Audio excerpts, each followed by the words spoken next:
qubanaha qodobada caawa barnaamijkan aan idinkugu haynana waxaa ka mid ah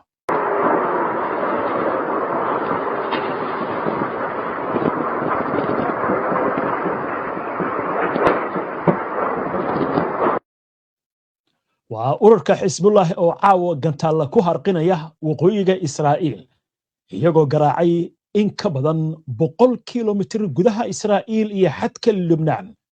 tilaabo walaac weyn ku abuurtay Israa'iiliyiinta magaalooyin kala duwan oo ku yaala waqooyiga Israa'iil oo caawa hurda aysan ka jirin iyadoo Siiriga digninta ka bixaya gantaalada meel kasta laga maqlayo Iiraan oo xaqiijisay dilka mid ka mid ah jeneraaladeedii hogaaminayay ciidamada Turkiga iyo Pakistan oo si kana gooni u wada qorshayaal ku aadan dagaalka bariga dhexe haddaba maxay yihiin qorshayaashani xog ayaan idinkaga haynaa afayeenka baarlamaanka Iiraan oo wacad ku maray in marinka Hormuus uusan ku laaban doonin sidii hore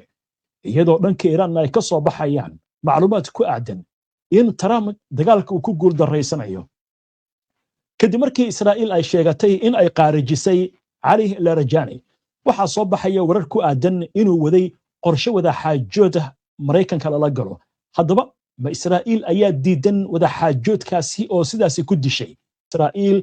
oo ku yaal deegaanka Khirbat al-Manara oo ku dhow magaalada xuduudda ee Hula isla wararkan xogayaha guud ee ururka Xisbullah Naciim Qaasim ayaa sheegay in iska caabintu ay sii socon doonto inkastoo ay jiraan buu yiri dagaalo kala duwan oo socda waxaana uu sheegay in natiijada dagaalka ay go'aamin doonaan wahagaag warkaasi marka laga gudbo hadda oo barnaamijka aynu wadno wardadeg ayaa soo dhacay wuxuu la xiriiraa duqeymo Iiraan ay ku soo qaaday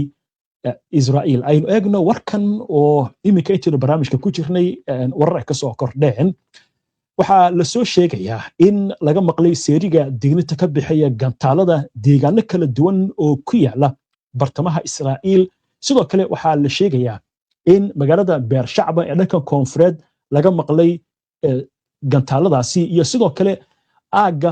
badda mootan ee xadka Jordan gobolka Naqab ee bartamaha Israa'iil ayaa sidoo kale laga maqlayaa Siiriga digninta ka bixaya gantaalada wararka sidoo kale waxay sheegayaan in xarunta lagu magacaabo Dimona magaalada ay ku taal laga soo sheegayo in sawaariikh laga maqlayo warkan intaynu barnaamijka ku jirna ayuu soo dhacay wixii ku soo kordha waynu arki doonaa dhanka Iiraan haddii aynu qoraansanno waxaa caawa soo baxay war weyn oo la xiriira dilka Iiraan ay xaqiijinayso in la dilay mid ka mid ah generaalada ugu sarreeyay ciidanka waddankaasi haddaba warkan waxaa lagu soo warramayaa in ciidamada ilaalada kacaanka islaamiga ee Iiraan ay xaqiijiyeen geerida taliyihii ciidanka Baasiij Kholom Riza Soleimani bayaan ay baahisay wakaaladda wararka Tasniim ee laga leeyahay Iiraan ayaa lagu sheegay in Soleimani lagu dilay sida bayaanka lagu yiri weerar uu fuliyay cadowga Mareykanka iyo Sahayuuniyadda Soleimani oo 6 sano la soo dhaafay hogaaminayay ciidamada Baasiij isla markaasna maamulayay hawlgallada amniga gudaha ayaa door libaax leh oo istiraatiiji wuxuu ka qaatay horumarinta qaab dhismeedka ciidanka Baasiij bayaanka ayaa sidoo kale waxaa lagu yiri dilkan fuleynimada wuxuu muujinayaa muhiimadda Baasiij ee dagaalka ballaaran ee ka dhanka ah ciidamada Mareykanka iyo nidaamka Sahayuuniyadda iyo wakiiladooda gaar ahaan dagaalka dhawaan dhacay ciidamada IRGC ayaa sidoo kale bayaankooda waxay ku sheegeen wasida hadalka loo yiriye gacan ku dhigliyaasha argagixisada waxa ay arki doonaan in Baasiij aysan ka talaasuli doonin aargudashada dhiigga hogaamiyaasha iyo shacabka la shahiiday isla markaasna geeridooda ay laba jibaari doonto go'aanka shacabka Iiraan iyo dagaalamayaasha Baasiij ee sii wadida dariiqa iska caabinta isla wararkan dhanka Iiraan wakaaladda wararka Faris ee dalka Iiraan laga leeyahay ayaa waxa ay soo xigatay ilo xogayaal ah oo sheegaya in Tehran ay qiimeyn ku samaysay in Donald Trump uu military ahaan ku guul daraystay dagaalka isla markaasna uu la yaabay awoodaha Iiraan ilo waradku waxay sheegeen in siyaasadda Iiraan ay tahay inay sii wado difaaceeda isla markaasna xaaladda marin biyoodka Hormuus aysan ammaan u noqon doonin Mareykanka iyo xulafadiisa waxa kale oo ilowreedka ay sheegeen in dowladda iyo shacabka Iiraan ay isku diyaarinayaan dagaal socon kara dhowr bilood isla markaasna maanta si xooggan ay u garaaceen sida hadalka loo yiri cadowga war kale oo isla wararkan ku aadan afayeenka baarlamaanka waddanka Iiraan Maxamed Baaqir Qalibaaf ayaa qoraal ku daabacay baraha bulshada waxa uu ku sheegay in xaaladda marin biyoodka Hormuz aysan ku laabin doonin sidii hore ama dagaalka ka hor madaxweynaha Mareykanka Donald Trump ayaa horay ugu baaqay dalalka in ay ciidamo u soo diraan marin biyoodka Hormuz xagga Israa'iil afayeenka militariga Israa'iil ayaa shir jaraa'id oo gordhowta u qabtay waxa uu ku sheegay in ay dileen hogaamiyaal sarsare oo ka tirsan Iiraan arrintaasi oo ku daray in ay daba socdaan cid kasta oo ka tirsan Basiij meel kasta ay joogto isla markaasna ay sii xoojinayaan weerarada ay ka wadaan Libnaan ee ka dhanka ururka Xisbullah wuxuu sheegay in cadaadiska lagu hayo Iiraan iyo Xisbullah uu kordhayo taas oo keentay buu yiri inay kordhiyaan weerarada gantaalada afayeenku sidoo kale waxa uu sheegay in howlgallada dhanka dhulka ee koonfurta Libnaan la ballaarinayo iyadoo qaybta 36aad ay ku biirta dagaalka isla markaasna ay si xooggan u beegsanayaan Xisbullah si looga hortago weerar ballaaran oo gantaalaha lagu soo qaado Israa'iil wararka kale ee colaadda gobolka la xiriira haddii aynu qoraansanno dhanka Kuwait telefishinka Al Jazeera ayaa sheegaya in qarax laga maqlay bartamaha Kuwait kadib markii gantaal hawada lagu qabtay xagga Sacuudiga wasaaradda difaaca Sacuudiga ayaa sheegtay in 7 daroon la qabtay laguna burburiyay hawada saacadihii la soo dhaafay gobolka bari ee dalkaasi Imaaraadka Carabta war weyn ayaa ka soo yeeray la taliyaha arrimaha diblomaasiyadda ee madaxweynaha Imaaraadka Anwar Qarqash ayaa sheegay in dalkiisa uu ku biiri karo dadaal caalami ah oo hogaaminaya Mareykanka si loo sigo marin biyoodka Hormuz isagoo ka hadlayay munaasabad online-ka oo soo qabanqaabiyay golaha xiriirka arrimaha dibadda ee Mareykanka Anwar wuxuu sheegay in Imaaraadka uusan hadda wadahadalo firfircoon la lahayn dhanka Iiraan Ciraaq mas'uul amni oo ka tirsan ururka Kataib Xisbullah oo ka mid ah kooxaha ay taageerta Iiraan ayaa sheegay in xasiloonida dalka lagu gaari karo oo kaliya marka askariga shisheeye ugu dambeeya uu ka baxo dalkaasi xagga arrimaha diblomaasiyadda wasiirka warfaafinta ee dalka Pakistan Ayatollah Tarar ayaa u sheegay Al Jazeera in dalkiisa uu doonayo in uu ka qayb qaato dejinta xiisadda isla markaasna uu cambaareeyay weerarada lagu qaaday Iiraan isagoo muujiyay taageero u haya dalalka Khaliijka wuxuu sheegay in Pakistan ay ugu baaqayso in xiisadda la dejiyo ayna diyaar u tahay inay ka qayb qaadato hirgelinta arrintaasi isagoo xusay inay door dhexdhexaad ah ka ciyaari karaan sidii hore ay ugu guuleysteen isla wararka dhanka diblomaasiyadda wasiirka arrimaha dibadda ee dalka Turkiga Hakan Fidan ayaa sheegay in dagaalka uu ku sii fidayo gobolka isagoo carabka ku adkeeyay baahida loo qabo iskaashi diblomaasiyadeed si loo xaliyo khilaafaadka jira wuxuu xusay in howlgalka dhulka Israa'iil ka wado Lubnaan uu sababay qasaare weyn isla markaasna aan la ogolaan karin inuu isku bedelo guumaysi joogto ah sidoo kale wuxuu sheegay in dagaalka lagula jeeran Iiraan uu xambaarsan yahay qataro waaweyn oo gobolka ah isla markaasna ay wadaan dadaalo lagu doonayo ka hortagga dagaalkaasi inuu ku fido gobolka waxaan u gudbaynaa gordhow Ali Larijani ma dhabbah inuu waday wada xaajood Mareykanka lala galo haddaba dilkiisa sida Israa'iil sheeganayso marka la xiriira geerida Ali Larijani Iiraan ilaa iyo hadda mana beenin mana xaqiijin